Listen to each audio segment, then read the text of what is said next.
حدیث پاک ہے،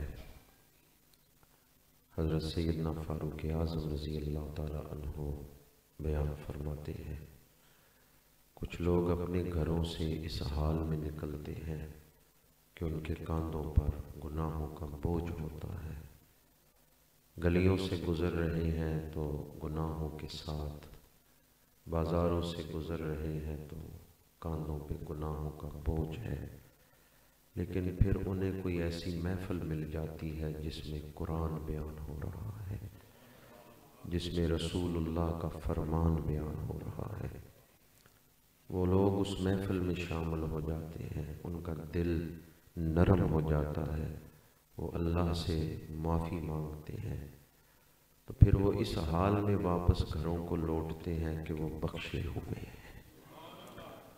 وہ جو گھروں سے نکلے تھے تو گناہوں کا بوجھ لے کر واپس لوٹ رہے ہیں تو بخشے ہوئے ہیں۔ یہ بخشش کا سبب کیا بنا ہے؟ ایک ایسی محفل جس میں شامل ہونے سے توبہ کی توفیق مل گئی ہے، ایک ایسی محفل جس پہ رحمت برس رہی تھی، وہ بھی اس میں شامل ہوئے اور اللہ نے ان کے گناہوں کو مٹا دیا۔ آج کی یہ محفل ہمارے لیے بھی بخشش اور مغفرت کا سامان بن سکتی ہے اگر ہم آداب محفل کو پیش نظر رکھیں۔ جتنی اعلیٰ نیت لے کر بیٹھیں گے اتنی زیادہ برکتیں لے کر یہاں سے جائیں گے۔ دعا گو ہوں جن احباب نے آج درس قرآن پاک کی اس محفل کا اہتمام کیا ہے، اللہ کریم انہیں اجر عظیم عطا فرمائے۔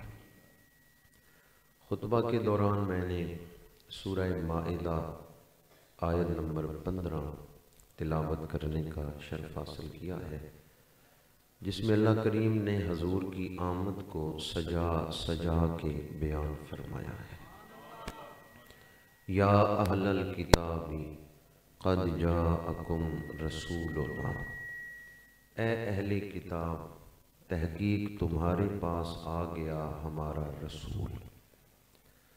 اس آیت میں اللہ کریم نے اہل کتاب کو مخاطب کیا ہے، اے اہل کتاب تمہارے پاس ہمارا رسول آ گیا۔ یہ اہل کتاب کون ہیں؟ یہودی ہیں اور عیسائی ہیں۔ اس آیت میں اللہ کریم نے یہودیوں اور عیسائیوں کو مخاطب کر کے کیوں فرمایا کہ تمہارے پاس ہمارا رسول آ گیا ہے؟ اس لیے کہ یہودی بھی حضور کا انتظار کر رہے تھے، عیسائی بھی حضور کا انتظار کر رہے تھے۔ ان کی کتابوں میں حضور کی نشانیاں موجود تھیں۔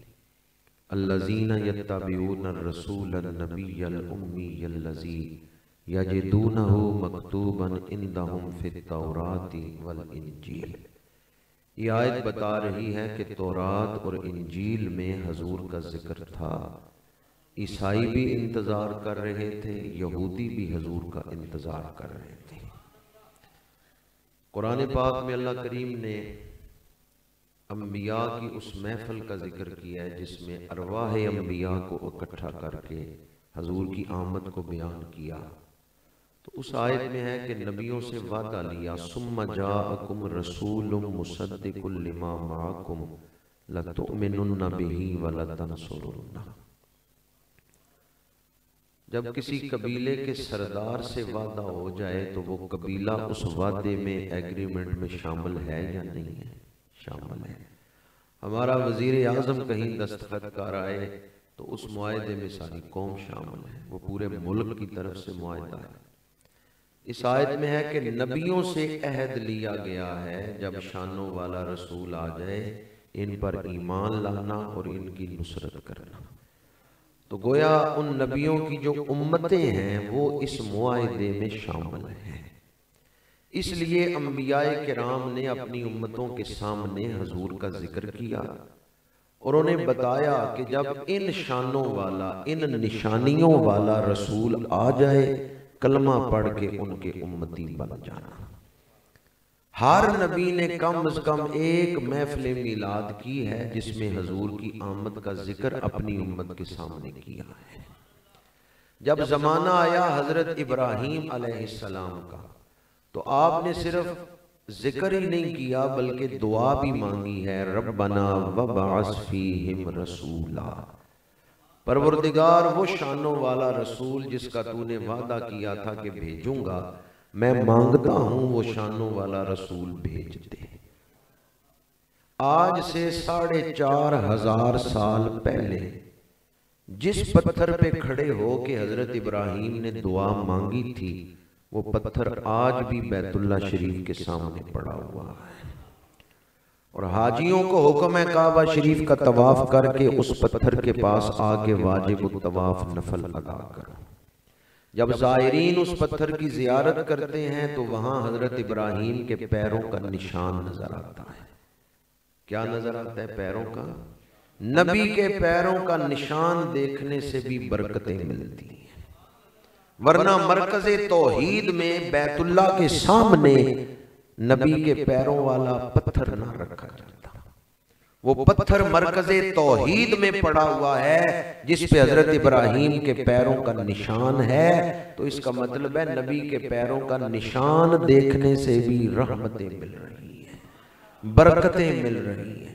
جن کے قدموں کا نشان دیکھنے سے برکتیں ملتی ہیں، ان کا چہرہ دیکھنے سے کیا کچھ ملتا ہوگا۔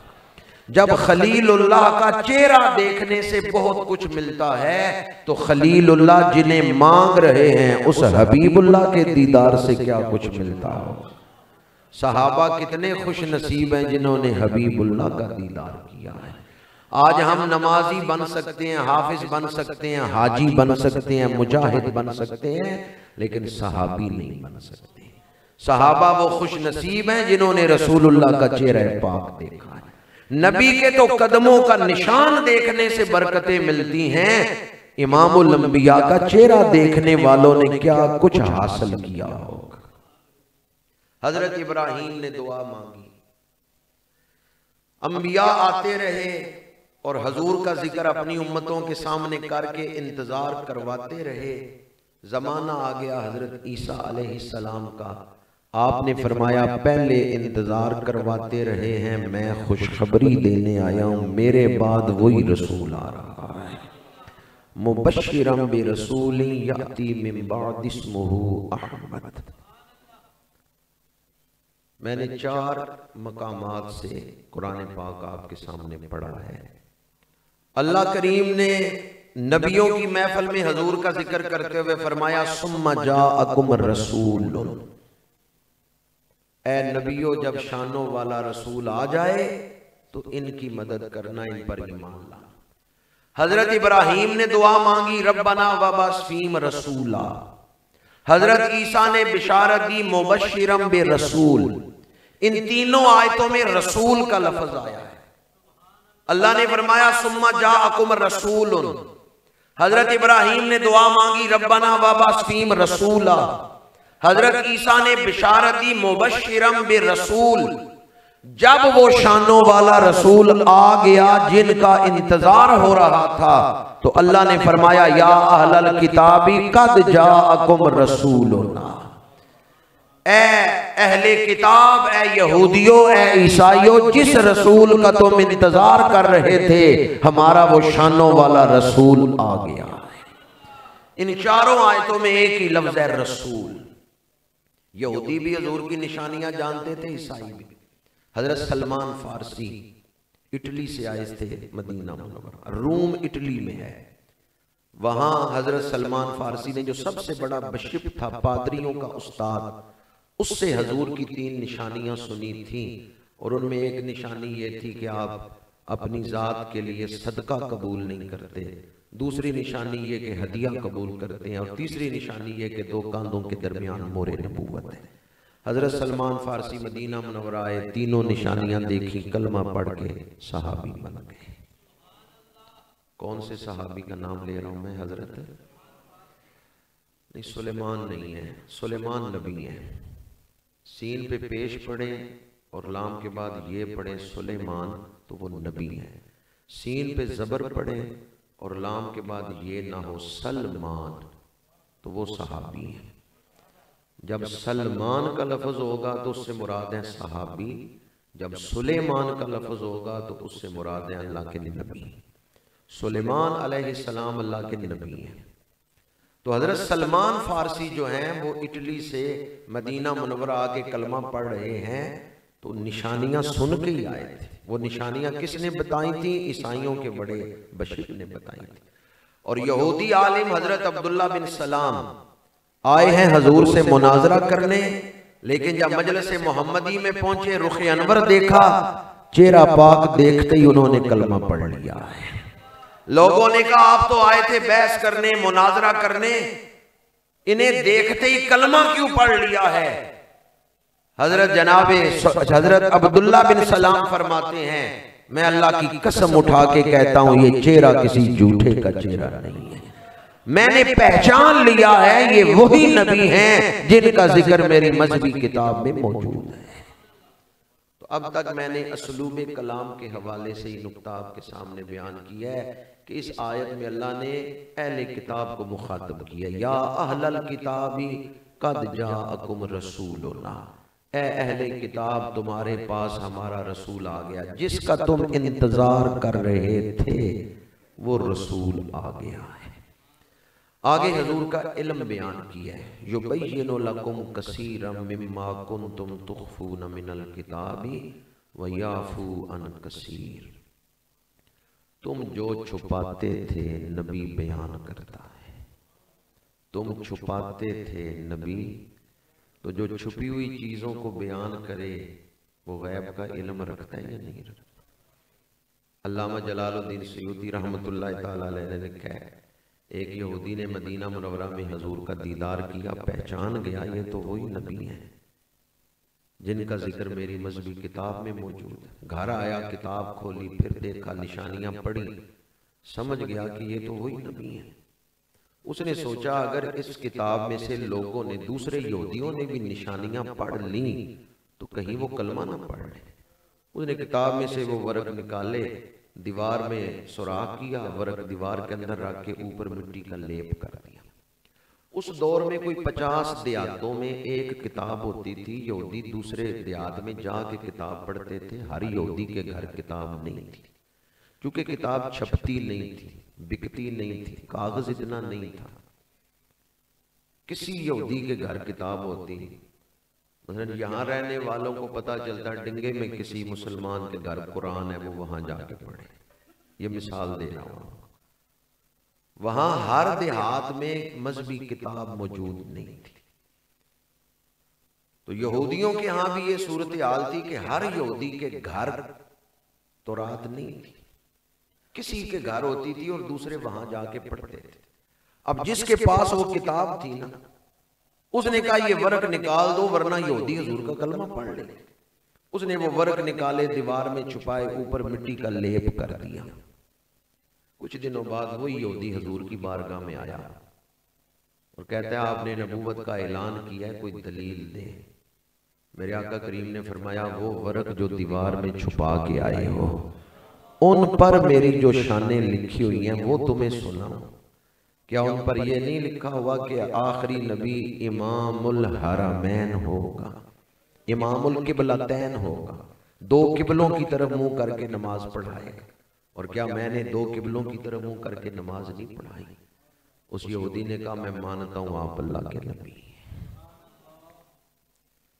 کیونکہ جب میں وہ ورق دیوار میں چھپا رہا تھا میرے سوا گھر میں کوئی نہیں تھا، اور میں یہاں بعد میں پہنچا ہوں، خبر پہلے پہنچ گئی ہے، میں مانتا ہوں آپ اللہ کے نبی ہیں۔ قرآن کہتا ہے تم جو چیزیں چھپاتے تھے نبی انہیں بیان کرتا ہے، تو جو چھپی ہوئی چیزوں کو بیان کرے وہ غیب کا علم رکھتا ہے یا نہیں رکھتا؟ حضرت خضر علیہ السلام کے پاس حضرت موسیٰ گئے ہیں، درس قرآن ہے تو قرآن پاک سے ہی دلائل دے رہا ہوں۔ سورہ کہف میں ہے کہ حضرت موسیٰ اور حضرت خضر چل رہے ہیں، کہ گاؤں میں دیوار گر رہی تھی تو آپ نے فرمایا کہ چلو ہم اس دیوار کو تعمیر کرتے ہیں۔ تو حضرت موسیٰ نے پوچھا آپ اسے کیوں تعمیر کر رہے ہیں؟ فرمایا نیچے زمین میں یتیم بچوں کا خزانہ ہے، بچے چھوٹے ہیں، دیوار گر گئی، خزانہ ظاہر ہوگا، بچے سنبھال نہیں سکیں گے، لوگ لوٹ لیں گے، ہم دیوار بنا دیتے ہیں، بچے جب بڑے ہو جائیں گے نا اللہ کی قدرت سے خزانہ خود بخود ظاہر ہو جائے گا۔ تو تو وہ خزانہ سامنے تھا یا چھپا ہوا تھا؟ چھپا ہوا تھا، لیکن حضرت خضر دیکھ رہے ہیں۔ ایک بچے کو قتل کیا ہے، حضرت موسیٰ نے پوچھا کیوں قتل کیا؟ فرمایا اس کی سرشت میں کفر ہے، اگر یہ جوان ہوتا تو والدین کو بھی کافر بنا دیتا۔ وہ باطن کو دیکھ رہے ہیں، اس بچے کے باطن کو دیکھ رہے ہیں کہ اس کی سرشت میں کفر ہے۔ یہ علم غیب ہے جو حضرت خضر کو اللہ نے عطا کیا۔ اب ذرا قرآن پڑھ کے دیکھیں حضرت خضر کی شان۔ فَوَجَدَ عَبْدًا مِّنْ عِبَادِنَا آتَيْنَاهُ رَحْمَةً مِّنْ عِنْدِنَا وَعَلَّمْنَاهُ مِن لَّدُنَّا عِلْمًا۔ اللہ فرماتا ہے کہ حضرت خضر کو ہم نے اپنی طرف سے کچھ رحمتیں عطا فرمائیں۔ آتَيْنَاهُ رَحْمَةً مِّنْ عِنْدِنَا۔ درس قرآن میں بیٹھنے والوں ذرا دیانتداری سے فیصلہ کرو، جنہیں کچھ رحمتیں عطا کی ہیں، کچھ رحمتیں عطا کی ہیں، وہ تو غیب کا علم رکھتے ہیں، تو جنہیں رحمت للعالمین بنا کے بھیجا ہے۔ آتیناہ رحمۃ من عندنا، حضرت خضر کو ہم نے کچھ رحمتیں عطا کی ہیں، اور ہمارے آقا کی شان کیا ہے؟ وما ارسلناک الا رحمۃ للعالمین۔ جنہیں کچھ رحمتیں دی ہیں وہ تو غیب کا علم بیان کر رہے ہیں، تو جنہیں سراپا رحمت بنا کے بھیجا ہے ان کے علم کی شان کیا ہوگی؟ اعلیٰ حضرت نے فرمایا سر عرش پر ہے تیری گزر، دل فرش پر ہے تیری نظر، ملکوت و ملک میں کیا ہے وہ جو تجھ پہ بیان نہیں، جو ہو چکا، جو ہو رہا ہے، جو ہوگا، ہر چیز کا علم اللہ نے حضور کو عطا فرما دیا ہے۔ حضرت ابو البرکات سید احمد قادری رحمت اللہ تعالیٰ علیہ لاہور حزب الاناہ والے، ان کے پاس ایک آدمی آیا، کہنے لگا میں نہیں مانتا کہ حضور علم غیب رکھتے ہیں، کوئی دلیل دیں۔ وہ اعلیٰ حضرت کے شاگرد تھے، علم کا سمندر تھے، انہوں نے چند دلائل دیے، اور دلائل دینے کے بعد فرمایا یہ دلیلیں غیروں کے لیے ہیں، اپنوں کے لیے تو اتنا ہی کافی ہے۔ وَعَلَّمَكَ مَا لَمْ تَكُنْ تَعْلَمُ۔ اور پھر فرمایا ہم حضور کے اپنے ہیں، ہم حضور کے ہیں، تو سارے ہی اپنے پر بول چاندی رہے ہیں، ہم حضور کے۔ میں ساری رات تسبیح پہ پڑھتا رونا ہم حضور کے اپنے ہیں، تو اس جملے کی لذت نہیں ختم ہوتی۔ ہم حضور کے اپنوں کا رویہ اپنوں جیسا ہوتا ہے۔ حضرت ابو البرکات نے فرمایا دلیلیں غیروں کے لیے ہیں، ہم حضور کے اپنے ہیں، اپنوں کا رویہ کیسا ہوتا ہے؟ ایک عرابی نے حضور سے گھوڑے کا سودا کیا ہے، پھر اس عرابی نے گھوڑا آگے کسی اور کو بیچ دیا ہے۔ میرے آقا کریم نے فرمایا یہ سودا تو نے میرے ساتھ کیا تھا۔ اس عرابی نے کہا مکر گیا، کہنے لگا میں نے تو سودا نہیں کیا، کوئی گواہ لائے۔ حضرت خزیمہ وہاں موجود ہیں، فوراً آگے بڑھے، کہنے لگے میں گواہی دیتا ہوں تو نے سودا کیا تھا۔ میرے آقا کریم نے فرمایا خزیمہ تو وہاں موجود نہیں تھا، کیوں گواہی دے رہے؟ عرض کیا یا رسول اللہ صلی اللہ علیہ وسلم، آپ نے فرمایا خدا ہے، دیکھے بغیر آپ کے کہنے پہ خدا کو مان سکتے ہیں، گھوڑے کا سودا نہیں مان سکتے۔ یا رسول اللہ آپ روزانہ آسمانوں کی خبریں دیتے ہیں، ہم دیکھے بغیر آپ کے فرمان پر آسمانوں کی خبریں مان لیتے ہیں، زمین کی خبر نہیں مان سکتے۔ اپنوں کا رویہ اپنوں جیسا ہوتا ہے، اپنوں کا رویہ۔ یہ میں آپ سے کیوں پڑھوا رہا ہوں؟ ایک تو اس جملے میں لذت بڑی ہے کہ ہم حضور کے سب سے اولا و اعلیٰ، یہ ہمارا نبی میں بھی اعلیٰ حضرت نے اپنائیت کا مضمون بیان کیا، اور دوسرا یہ جملہ اس لیے کہلا رہا ہوں انہیں جانا انہیں مانا نہ رکھا۔ سوشل میڈیا پہ آج کل بحثیں اس انداز میں چھڑ گئی ہیں کہ لوگوں کو حضور کی بارگاہ کا ادب نہیں پیش نظر رہ گیا۔ دلائل دینا، کسی چیز کو ثابت کرنا، کسی کو رد کرنا، یہ علماء کا کام ہے، منصب ہے علماء کا، وہ کرتے رہیں، انہیں مبارک۔ ہم ہیں عوام، ہم نے اپنے دلوں پہ یہ بات نقش کرنی ہے کہ جہاں حضور کا نام آئے گا وہاں ہم نے بحث نہیں کرنی، ہم نے حضور کا ادب کرنا ہے، ہم نے رسول اللہ سے پیار کرنا ہے۔ یہ بات طے ہے کہ اللہ نے حضور جیسا کوئی دوسرا بنایا ہی نہیں۔ اللہ نے کتنے رحمت للعالمین بنائے ہیں؟ ایک۔ کتنے خاتم النبیین بنائے ہیں؟ اس لیے بحث میں نہ پڑے، اللہ نے حضور جیسا کوئی دوسرا بنایا ہی نہیں ہے۔ جہاں حضور کا ذکر آئے گا ہم نے بحث نہیں کرنی، ہم نے حضور کا ادب کرنا ہے۔ انہیں جانا انہیں مانا، نہ رکھا نہ رکھا، پکی بات ہے۔ سوشل میڈیا دیکھتے ہوئے نا کوئی غیر بھی سامنے آ ہی جاتا ہے تو چسکورے بندے کہتے ہیں چلو اینو بھی سنی لو۔ اعلیٰ حضرت کہتے ہیں نہ رکھا، للہ الحمد میں دنیا سے چاہتے ہیں نا ایمان لے کے جائیں تو غیروں کو نہ سنیں۔ اگر چاہتے ہیں کہ دنیا سے ایمان لے کے جائیں تو بے ادبوں کو نہ سنیں۔ یہ چٹکی بجاتے ہوئے وقت زیادہ لگتا ہے، بندہ اس سے پہلے برباد ہو جاتا ہے اور اسے سمجھ بھی نہیں لگتی، پتہ ہی نہیں چلتا۔ انتحبط اعمالکم وانتم لا تشعرون، پتہ بھی نہیں چلتا اور بندہ برباد ہو چکا ہوتا ہے۔ ادب پہلا کرینہ ہے محبت کے کرینوں میں۔ اور عارف کھڑی لکھتے ہیں کہ عشق جنہ دی ہڈی رچیا کنا تھیوں ڈورے، غیراں دی گل سن دے نہ ہی ٹر دے اپنی ٹورے، غیراں دی گل سن دے نہ ہی ٹر دے اپنی ٹورے۔ ادب والوں کو سنیں، ادب والوں سے تعلق رکھیں، جہاں سے محبت ملے وہاں بیٹھیں۔ اعلیٰ حضرت نے ایک اور مقام پر لکھا ہے جان ہے عشق مصطفیٰ روز فزوں کرے خدا، جس کو ہو درد کا مزہ ناز دوا اٹھائے کیوں۔ جان ہے عشق مصطفیٰ، کس کی جان؟ ایمان کی جان۔ یہی بات تاجدار گورڈا نے بھی لکھی ہے، اس صورت نو میں جان آکھاں، جان آکھاں کے جانے جہان آکھاں۔ یہی بات علامہ اقبال نے بھی لکھی ہے، مغز قرآن روح ایمان جانے دین، ہست حب رحمت للعالمین۔ اعلیٰ حضرت نے بڑے سونے سونے لفظ چن کے لکھے ہیں، جان ہے عشق مصطفیٰ روز فزوں کرے خدا۔ اب کسی کو نہیں بھی ترجمہ آتا کہ فزوں کا مطلب کیا ہے تو میں پنجابی میں آپ کو ترجمہ نہ سناتا ہوں۔ درد و سوز کے بادشاہ خواجہ غلام فرید فرماتے ہیں، جنی دردی میرا سونا راضی شالا لگن دون سوائے۔ دون سمجھتے ہیں نا، ڈبل ہو جانا، دونا ہو جانا۔ خواجہ غلام فرید کہتے ہیں جن دردوں میں میرا محبوب راضی ہے شالا ڈبل ہو جان، دونے ہو جان۔ جنی دردی میرا سونا راضی شالا لگن دون سوائے، غلام فریدہ او درد سلامت جنہ درداں یار ملائے۔ غلام فریدہ او درد سلامت جنہ درداں، رات پوے تے بے درداں نو نیند پیاری آوے، درد منداں نو یاد سجن دی ستیاں آن جگاوے۔ وہ درد جو بستر سے اٹھا کے مسلح پہ کھڑا کر دے وہ نعمت ہے یا نہیں ہے؟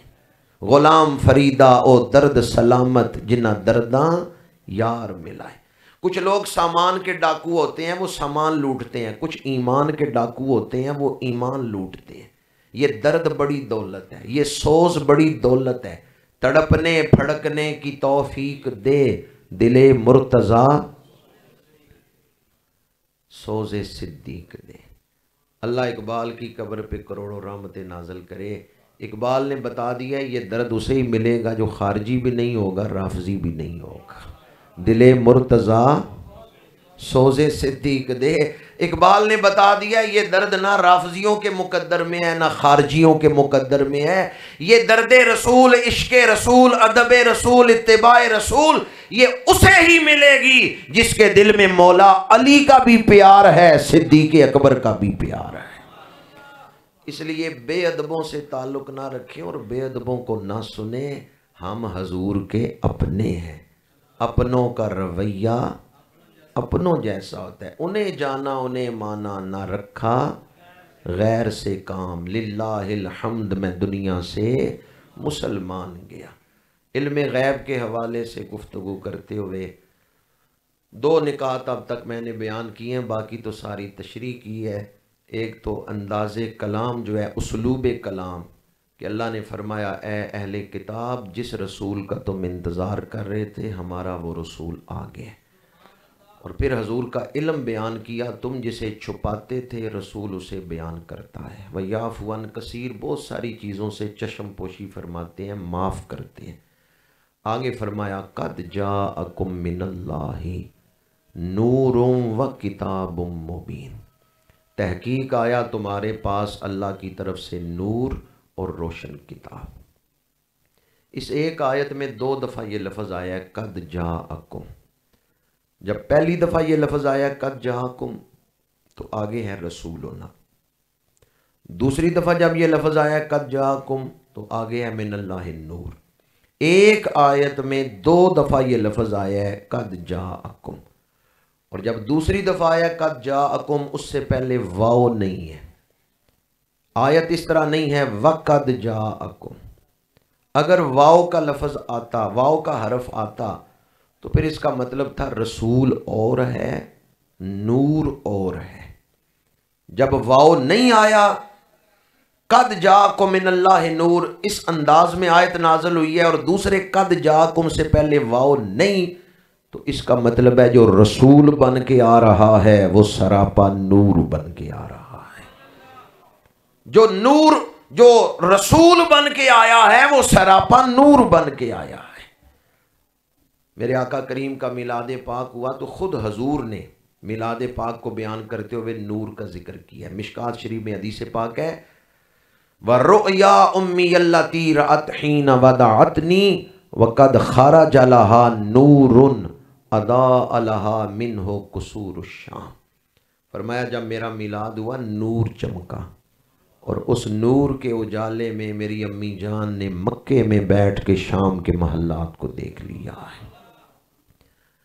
کہاں بیٹھ کے؟ مکے میں۔ آپ حجرے کے اندر ہیں، چاروں طرف دیوار ہے، تو دیوار آنکھوں کے آگے رکاوٹ نہیں بنی، دیوار تو آنکھوں کے آگے رکاوٹ بن جاتی ہے، دیوار کے دوسری طرف ہم نہیں دیکھ سکتے۔ تو بی بی پاک مکے میں تھیں، حجرے کے اندر چاروں طرف دیوار ہے، آپ نے ملک شام تک کیسے دیکھ لیا؟ جہاں نور مصطفیٰ چمکتا ہے وہاں دیواریں آنکھوں کے آگے رکاوٹ نہیں بنتی۔ چمک تجھ سے پاتے ہیں، میرے آقا سواری پہ ہیں تو سواری نے قبر کے اندر کا عذاب دیکھ لیا ہے۔ جہاں برکت نور مصطفیٰ شامل حال ہو جائے وہاں کوئی چیز آنکھوں کے آگے رکاوٹ، دیواریں آنکھوں کے آگے رکاوٹ نہیں بنتی۔ میرے آقا کریم کی آمد پاک کو بیان کرتے ہوئے حضور کے چچا حضرت عباس نے جو نعت لکھی ہے، قصیدہ لکھا ہے، اس میں فرماتے ہیں وَأَنْتَ لَمَّا وُلِدْتَ أَشْرَقَتِ الْأَرْضُ وَضَاءَتْ بِنُورِكَ الْأُفُقُ، یا رسول اللہ جب آپ کا میلاد ہوا ساری زمین چمک اٹھی، نور ازلی چمکیا غائب اندھیرا ہو گیا، کملی والا آ گیا تھا تھا سویرا، تھا تھا سویرا۔ آخری بات عرض کر رہا ہوں، صبح صادق کے وقت، جس وقت آج کل فجر کی اذان ہوتی ہے، ہمارے آقا کریم کا میلاد ہوا۔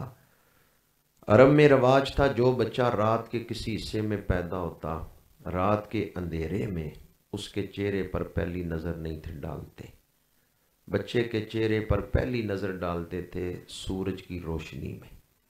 جو بچہ رات کے کسی حصے میں پیدا ہوتا اسے ڈھک دیتے تھے۔ ایک برتن انہوں نے بنایا ہوا تھا ہنڈیا کی شکل کا، اور ہنڈیا سے تھوڑا بڑا تھا، اس میں سوراخ تھے، وہ برتن دائی کے گھر ہوتا تھا۔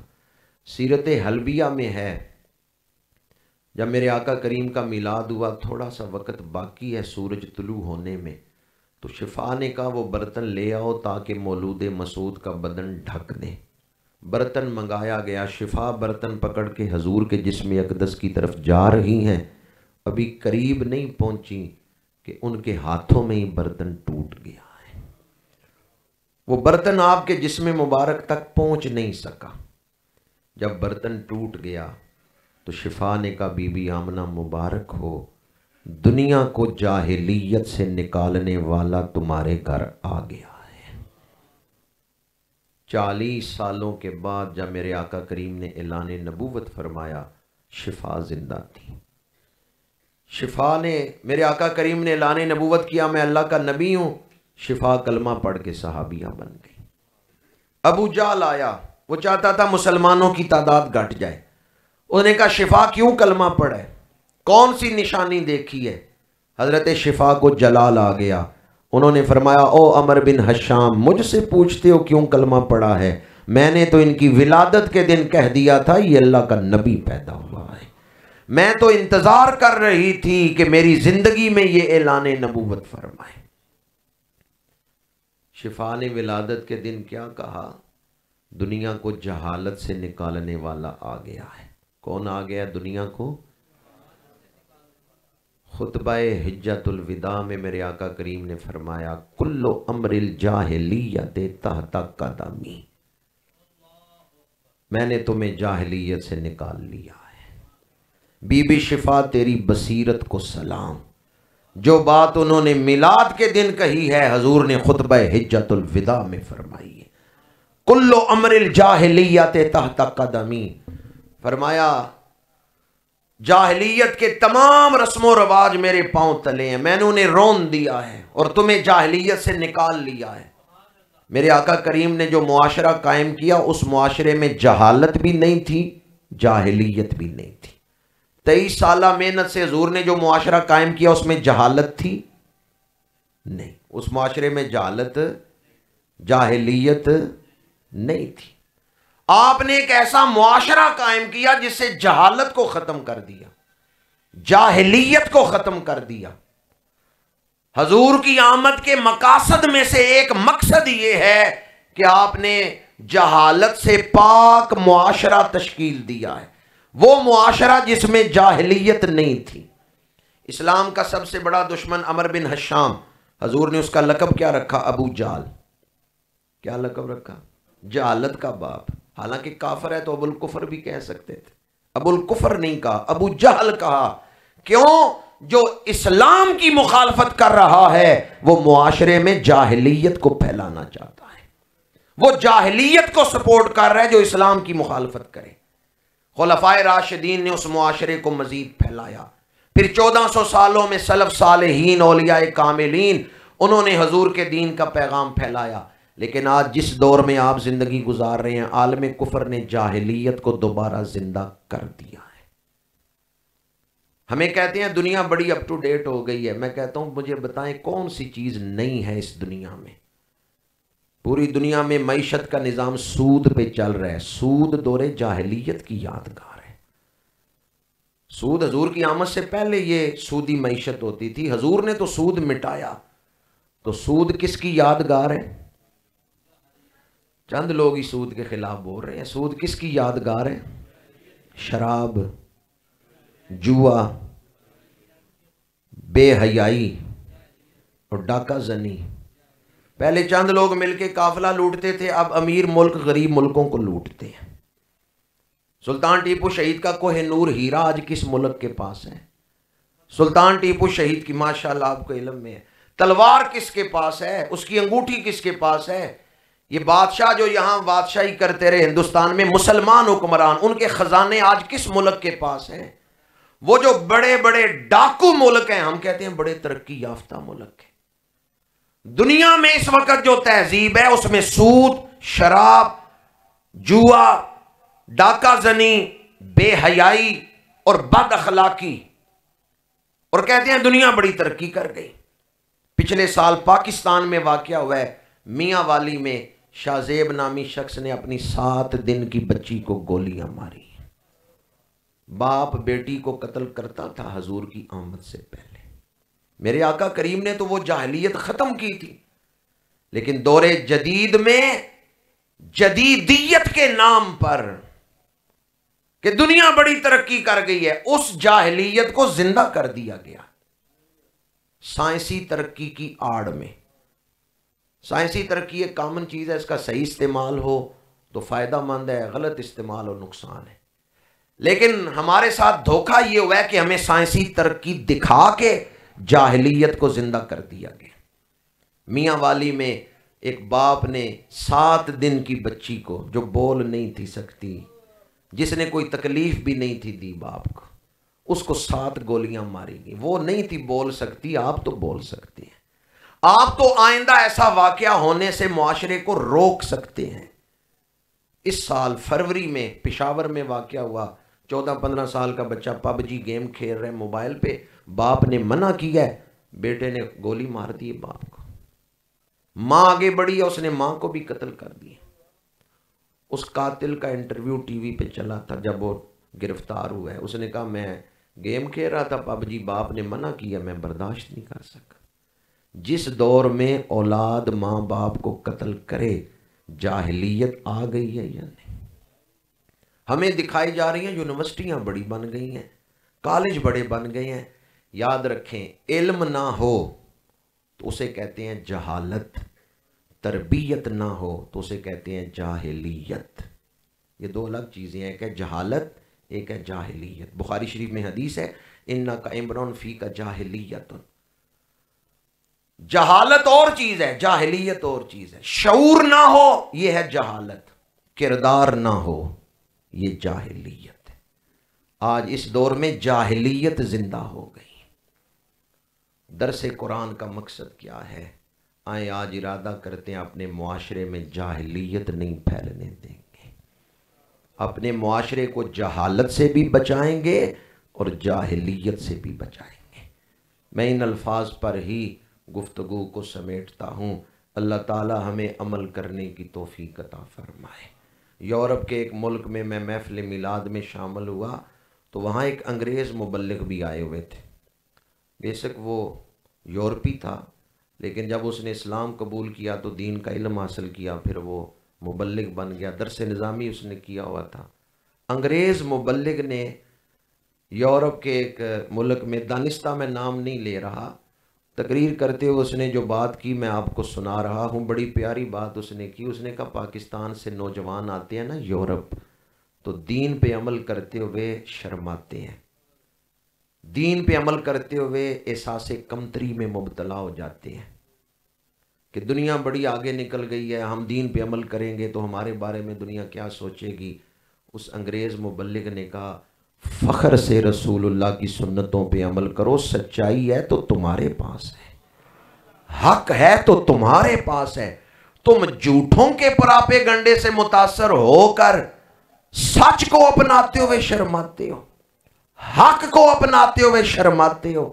اس نے کہا فخر سے دین پہ عمل کرو، سچائی ہے تو تمہارے پاس ہے، احترام انسانیت ہے تو تمہارے پاس ہے، پاکیزگی ہے تو اسلام میں ہے، احترام انسانیت، حلال و حرام کا فرق، اعلیٰ اخلاق، خدا پرستی، یہ ساری چیزیں ہیں تو مسلمانوں تمہارے پاس ہے۔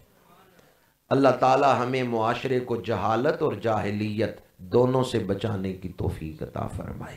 کی محمد سے وفا تو نے تو ہم تیرے ہیں، یہ جہاں چیز ہے کیا لوح و قلم تیرے ہیں۔ وآخر دعوانا ان الحمد للہ رب